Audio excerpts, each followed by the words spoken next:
Oke, baiklah. Bismillahirrahmanirrahim. Assalamualaikum warahmatullahi wabarakatuh. Selamat bertemu kembali. Pada video kali ini kita akan membahas tentang desain satu kelompok. Nah, pada video sebelumnya saya sudah bahas tentang desain eksperimen secara umum. Nah, sekarang kita masuk ke bagian detail-detailnya untuk desain satu kelompok. Nanti di pertemuan berikutnya saya akan bahas tentang desain dua kelompok gitu. Nah, saya ingin flashback sedikit untuk pada slide saya video yang sebelumnya, video desain penelitian eksperimental yang intro, itu saya sudah memberikan sebuah tabel desain penelitian berdasarkan teknik kontrol serta jumlah kelompoknya. Coba lihat pada tabel pada kolom kontrol dan pada kolom satu kelompoknya di situ ya. Nah, saya lingkari dengan warna kuning di situ biar kalian bisa melihat ya di situ.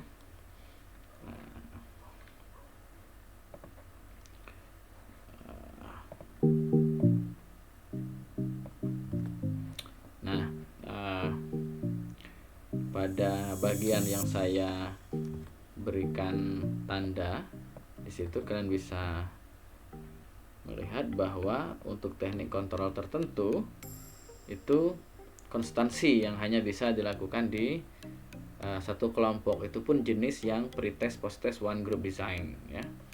Nah, itu untuk dua kelompok nanti ada beberapa macam, dan untuk analisis varian juga analisis faktorial nanti ada teknik yang lainnya bisa kita lakukan, teknik kontrol yang lainnya bisa kita kerjakan di situ. Nah, baiklah, kita masuk ke desain satu kelompok, one group ya, one group design. Dalam penelitian eksperimen itu ada 3 paling tidak ya. Yang pertama one group post-test design ya. Yang kedua one group pretest post-test design. Bedanya ada pretestnya di situ ya. Nah, yang ketiga time series design atau longitudinal design, seperti itu ya. Kemudian kita akan masuk ke satu-satu ya, 3 bagian ini. Yang pertama kita masuk ke one group post-test design. Apa tuh? Ya, desain post-test satu grup namanya ya. Nah, jadi bahasa lainnya juga ya. Di situ one group after only design. Bisa juga kalian menyebutnya seperti itu. Makanya ketika kalian membuat laporan atau membuat desain penelitiannya, kalian pada bagian abstrak misalnya nulis artikel, konversi hasil eksperimennya ke dalam artikel ilmiah, kalian harus menyebutkan ini. Jadi desain yang seperti apa yang kalian pakai, tidak sembarangan desain ya dalam penelitian eksperimen. Nah, di sini ada yang pertama yaitu one group post-test design. Jadi apa cirinya? Desain ini hanya melibatkan satu kelompok yang diberikan manipulasi atau treatment atau perlakuan. Nah, kemudian setelah jangka waktu tertentu diukur responnya sebagai pengukuran variabel terikatnya ya. Nah, gambar ini yang harus kalian lihat sebenarnya ya. Saya setiap desain menyertakan sebuah gambar. X tanda panah O itu ya, X itu manipulasi. Jadi ini diingat, dan untuk di slide-slide berikutnya atau di video-video berikutnya tidak akan saya jelaskan lagi tentang simbol-simbol ini. X itu manipulasi, treatment atau perlakuan. O itu tes pengukurannya, pengujiannya ya. Jadi polanya hanya X panah O. Jadi tidak ada pretest di sana, langsung kasih perlakuan kemudian diukur hasilnya di akhir. Makanya disebut one group post test design, seperti itu ya. Mungkin kita perlu memberikan contoh tuh. Misalnya dosen nih Dosen ingin mengetahui apakah memberi tugas pada setiap pertemuan itu dapat meningkatkan prestasi. Nah, untuk itu dosen itu selalu memberikan tugas kuis ya pada setiap kali memberikan kuliah ya, pada satu kelas yang diajarkannya itu selama 1 semester misalnya. Selama 1 semester diberikan treatment seperti itu ya. Nah, kemudian setelah di akhir nanti dia kasih UAS tuh. Nah, kasih UAS itu untuk melihat prestasi mahasiswa. Nah, desain ini sebenarnya bukan desain eksperimen lagi ya. Eksperimen beneran, tetapi ini lazim dilakukan oleh guru, oleh dosen, oleh siapapun setiap hari ya. Jadi karena memang di bidang organisasi misalnya di pemerintahan ya, ini sering dilakukan one group post-test design ini. Jadi hanya memberikan evaluasi, kemudian mengukur ya, entah itu bentuknya evaluasi atau apa ya, tapi pengukuran istilah eksperimennya itu di akhir ya. Jadi setiap pertemuan dikasih tugas, kemudian di akhir diukur tuh. Itu desainnya disebut one group post-test design. X tanda panah O. Jadi treatment diukur post-test ya di akhir ya. Nah, desain ini karena memang misalnya tidak memungkinkan untuk dilakukan randomisasi misalnya, untuk membagi ke dalam 2 kelompok misalnya, menjadi kelompok kontrol dan kelompok eksperimen. Nah, jadi untuk melihat pengaruh dari variabel bebasnya itu tidak dilakukan analisis statistik terhadap pengukuran VT. Jadi langsung dilihat nilai akhirnya. Kelemahannya banyak sekali penelitian ini ya. Pertama, tidak adanya kontrol. Ya, randomisasi sebagai syarat dilakukannya penelitian eksperimental. Dia tidak melakukan randomisasi, artinya tidak melakukan asumsi kesetaraan antara kelompok eksperimen dan kelompok kontrol. Jadi ya udah satu kelas dikasih ini ya, dikasih treatment berupa kuis tadi, di akhir dilihat nilai UAS-nya. Itu seperti layaknya kita menjalani perkuliahan sehari-hari seperti itu. Nah, karena hanya melibatkan satu kelompok, maka jelas di sini tidak ada kelompok kontrol. Ya, hanya KE-nya saja di sini. Nah, jadi kontrolnya tidak ada terhadap variabel sekundernya juga tidak ada, karena variabel sekunder itu ada ya ketika ada 2 kelompok nih, satunya variabel sekundernya itu harus dilihat karena bisa memberikan error ataupun bias nanti kan. Nah, jadi contohnya itu yang paling tepat adalah nilai UAS gitu ya.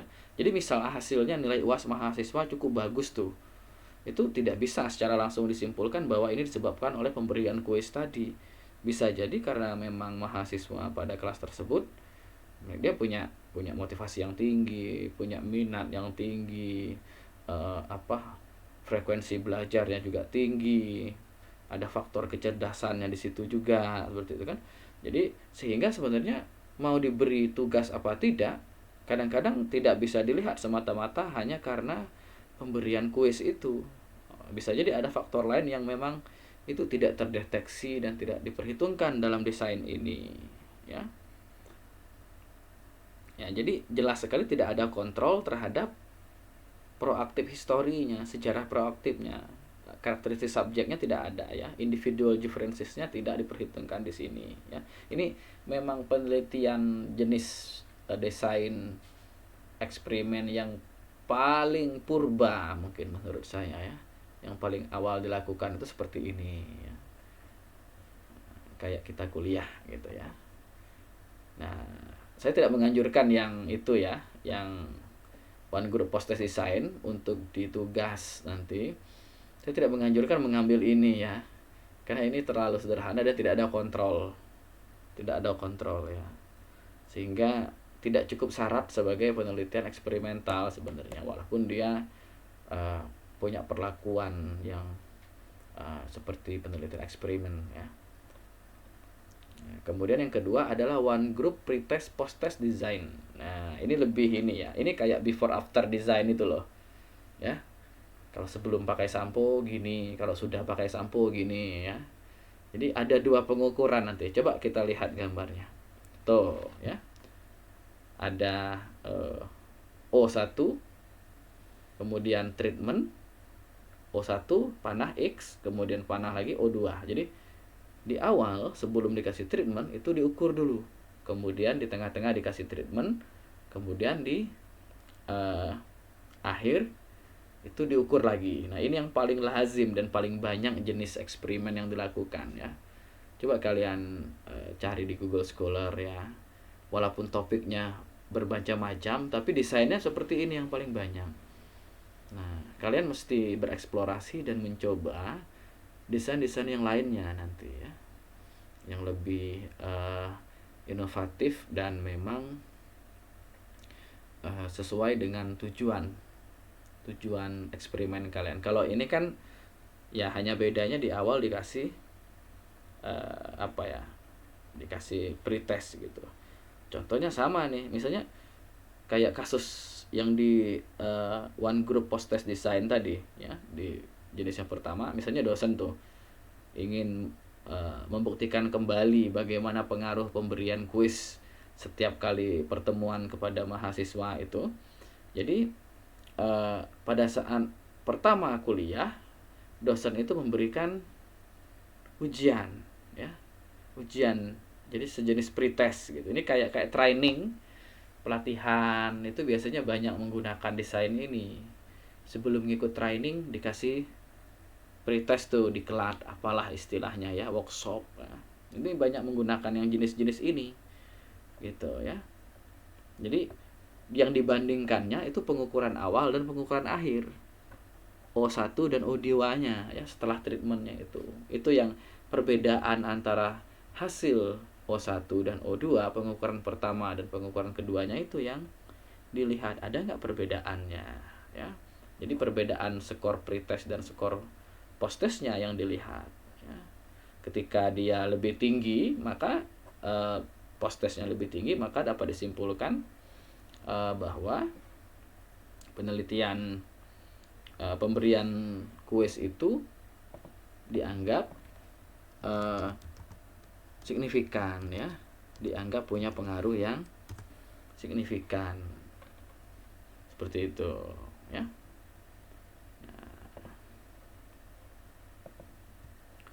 Nah kemudian berikutnya, nah itu tuh penjelasannya. Di awal dilakukan pengukuran terhadap PT yang telah dimiliki subjek. Setelah diberikan manipulasi, pada contoh yang saya berikan tadi, manipulasinya adalah pemberian kuis pada setiap kali pertemuan. Dilakukan pengukuran kembali dengan alat ukur yang sama. Itu kayak itu tadi, kayak kalian workshop itu loh. Workshop tentang apa misalnya, baru masuk 1 hari, check in di hotelnya, kasih kopi break. Setelah kopi break disuruh ngisi pretest tuh. Nah setelah 3 hari ikut workshop, kemudian dikasih post test. Nah ini standar ya, standar training gitu, workshop lah ya. Ini desain yang paling lazim digunakan ya untuk ini. Cuma lagi-lagi saya nggak tahu di sini ada nggak kontrol ya. Nah ini lebih baik sih, karena ada teknik kontrol konstansi di sini ya, seperti yang di tabel saya tunjukkan di awal. Ini tabelnya mana ya. Nah itu tuh ya, konstansi ada di sini pada pretest dan post test itu. Nah ini konstansinya adalah terhadap proaktif history ya, konstansinya, bahwa dengan adanya pretest kita bisa mengetahui initial position ya, jadi posisi awal dari masing-masing subjek ya, sehingga kita mengetahui proaktif history setiap subjeknya. Jadi karakteristik subjek di awal, individual differences-nya bisa kita lihat. Jadi dengan kata lain, pretest itu menjadi pembanding bagi post-testnya ya, karena yang diukur nanti pretest dan post-testnya gitu ya. Jadi kontrol konstansi ya. Tapi desain ini masih lemah juga, karena tidak menyebutkan variabel sekunder di sini ya. Variabel sekunder tidak bisa dikontrol ya. Terutama dia tidak bisa melakukan randomisasi ya. Lagi-lagi karena satu kelompok gitu ya. Beda dengan dua kelompok, nanti ada satu kelompok yang dikasih training, yang satu tidak. Kalau ini tidak ada kontrol. Jadi saya bikin workshop apa gitu ya, workshop SPSS gitu misalnya, saya yang daftar aja yang saya kasih manipulasi, dan kelompok yang tidak daftar itu tidak menjadi kelompok pembanding bagi saya kan. Nah itulah kelemahan one group ya, desain satu kelompok sebenarnya.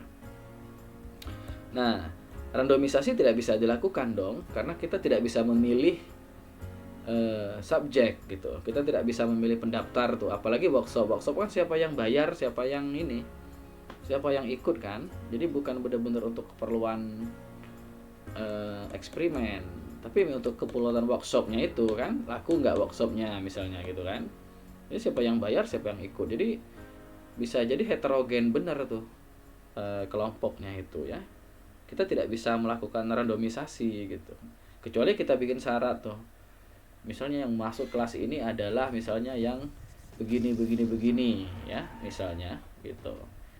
Di luar itu tidak boleh daftar misalnya. Nah, itu beda ya. Artinya kita melakukan kontrol di sana, randomisasi di sana ya. Kalau ini enggak ya. Nah, itu saja ya. Untuk berikutnya, desain berikutnya yaitu time series design, disebut juga longitudinal design ya. Nah pada desain ini pengukuran dilakukan berulang-ulang ya, baik sebelum manipulasi maupun setelah manipulasi. Lihat simbol desainnya, O1, O2, kemudian X, perlakuan, O3, O4. Nah, jadi ada beberapa pengukuran dulu sebelum perlakuan di tengah-tengah, kemudian diukur lagi seperti itu. Misalnya contoh di buku Prof. Licio Suniati ini, pengembangan kreativitas murid PAUD tuh misalnya. Nah sebelum program pengembangan kreativitas ini dilaksanakan, terlebih dahulu dilakukan pretest. Nah nilai rata-rata dari setiap kali pengukuran itu akan menunjukkan kecenderungan perubahan tingkat kreativitas yang tidak disebabkan program ya. Kemudian baru diberikan program pengembangan. Nah setelah itu selama semester pertama program dilaksanakan, dilakukan beberapa kali pengukuran tingkat kreativitasnya yang murid-murid PAUD itu. Nah pengukuran saat program sedang berjalan itu akan menghasilkan beberapa nilai rata-rata yang menunjukkan terjadinya perubahan atau tidak, seperti itu. Jadi nilainya nilai rata-rata dari pengukuran sebelum itu beberapa kali dilakukan tuh ya. Jadi time series ini itu yang terbaik ya menurut untuk versi satu kelompok ya, one group ya. Karena peneliti atau eksperimenter itu bisa melihat pengaruh variabel di luar variabel bebas terhadap variabel tergantungnya dengan membandingkan caranya kecenderungan perubahan skornya sebelum dan sesudah. Karena pretestnya nggak satu, tapi berapa kali pengukuran tuh ya. Jadi bisa dilihat tuh, misal kalau bisa dibuat skor, nanti grafiknya bisa dilihat tuh antara pengukuran saya sebut O ya, O1, O2 misalnya, itu berarti sebelum kan, sebelum perlakuan, kemudian X, kemudian O3, O4 seperti itu. Nah O1, O2 ini kan bisa kita lihat tuh, kalau dia berubah drastis berarti sebenarnya tidak perlu program pengembangan karena dia meningkat sendiri. Yang perlu kita lihat itu O1, O2 nya, kemudian dari O2 ke O3 nya itu.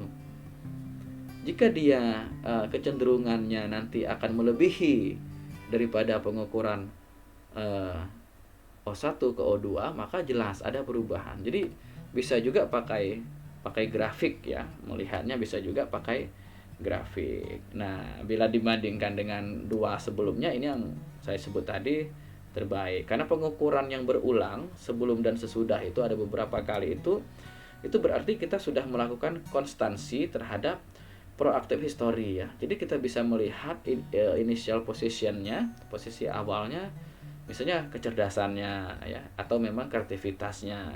Kemudian bisa melihat maturasinya ya. Jadi kematangan ya, itu bisa kita lihat dari O1 ke O2 gitu. Tapi cuman itulah ya, ini ya ribet itu karena pertama alat ukur yang sama itu tidak bisa kita gunakan berkali-kali dong. Kita harus punya alat ukur yang berbeda tetapi dia mengukur aspek yang sama ya. Jadi harus banyak alat ukur. Jadi kita tidak, kalau sudah 2 3 4 kali kan anak-anak sudah pada hafal tuh kan. Jadi dia harus berbeda sama sekali alat ukurnya tapi mengukur aspek yang sama. Seperti itu. Itu yang susah ya. Datanya harus dikumpulkan berkali-kali juga kan. Di sisi itu nanti akan banyak juga perubahan yang terjadi pada subjek selama pengukuran dilakukan, dan semua ini tentu akan berpengaruh nanti secara psikometrik terhadap validitas internal ya. Nanti konsistensi internalnya akan berpengaruh ke sana. Tapi ini yang terbaik karena ini panjang sebenarnya ya. Penelitian panjang, banyak sekali penelitian eksperimen dengan satu grup kecil seperti ini itu menghasilkan ini ya, menghasilkan sebuah teori kemudian temuan ya. Jean Piaget memakai ini, Lawrence Kohlberg menggunakan ini ketika dia menguji moral. Tapi itu panjang bener kan, ada anak berumur berapa belas tahun, ada anak 8 tahun, kemudian ketika dia 12 tahun ditanya lagi, ketika dia dewasa ditanya lagi. Itu bisa puluhan tahun tuh. Tapi kita bisa membuat menjadi ringkas misalnya selama 1 semester tuh dalam program saja. Program apa misalnya? Program rehabilitasi kalau di kesehatan ya. Ini bisa dilihat pakai time series design. Atau data per tahun kalau maunya tahunan. Jadi O1 itu tahun 2018, O2 itu tahun 2019, kita kasih treatment, lihat lagi 2020, O4 2021. Data time series seperti itu ya. Dia panjang. Nah, maka karena panjang bertahun-tahun ada efek maturasi, ada perubahan-perubahan subjek yang mungkin itu harus bisa kita antisipasi. Tapi jika sabar dan memang serius melakukan penelitian seperti ini, maka hasilnya pun akan berbeda. Artinya hasilnya itu akan lebih apa ya? Lebih baik daripada 2 desain sebelumnya. Ya, tapi memang dibutuhkan konsistensi peneliti untuk melakukan hal ini. Ya. Ini 3 desain ya, 3 desain yang untuk desain satu kelompok ya. Pertemuan berikutnya kita bahas desain 2 kelompok ya. Itu ada 6 jenis ya. Ini hanya 3 ya. Yang paling sering yang kedua orang lakukan. Apa? Ini ya, yang one group pretest post test design itu yang paling sering dilakukan dan itu sangat lumrah sekali. Ya. Nah, saya rasa cukup penjelasan dari saya mengenai penjelasan satu kelompok. Rekomendasi bacaan berbahasa Indonesia bisa dilihat di situ, ada bukunya Ploblich Seniati dan kawan-kawan sama Latifun yang saya pakai di sini. Terima kasih, semoga bisa dipahami. Assalamualaikum warahmatullahi wabarakatuh.